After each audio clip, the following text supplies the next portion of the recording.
कल उनकी शिपमेंट नहीं हुई। वो यकीनन कोई रिस्क नहीं लेगा। वैसे शिपमेंट की डेट क्या है?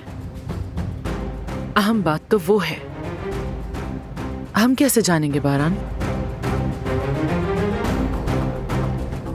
जवाहिर क्या करेगा ये अंदाजा लगाना मुश्किल है। मैं अब उसकी तरफ से रिस्पॉन्स का वेट कर रहा हूं। इत्तिला के मामले के बाद वो मुखबिर के लिए एक जाल बिछाएगा। मोहतात रहना फायदेमंद है।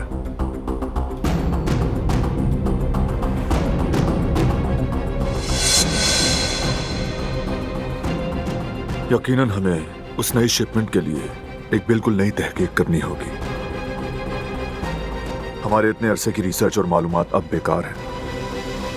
जवाहिर सब कुछ बदल देगा। सबसे पहले अपना रास्ता।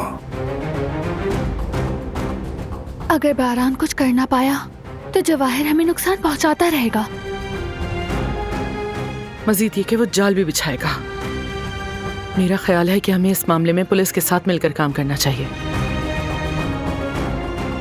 कल जो छापा हम नहीं मार सके उसमें मैं औकान के दोस्त इंस्पेक्टर इलियास के साथ राब्ते में था।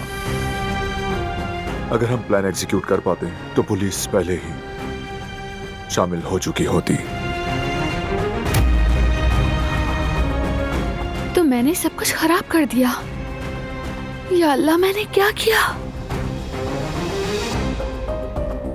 दिलान ने इत्तला ना दी होती तो जवाहिर का काम कब का खत्म हो चुका होता।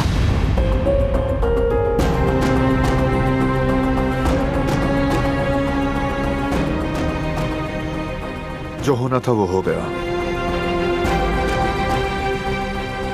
मैंने इलियास से कहा कि जवाहिर को यह पता नहीं चलना चाहिए कि इत्तिला दिलान ने दी है, और मजीद ये कि इंफॉर्मेशन को लीक ना होने दे।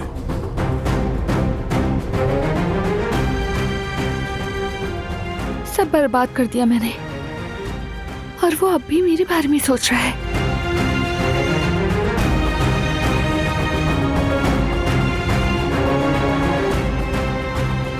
खैर, हम नई शिपमेंट पर तवज्जो देते हैं। जवाहिर से माल लेने वाले लोग अब उसे तंग कर रहे होंगे। प्रेशर बढ़ रहा होगा उस पर।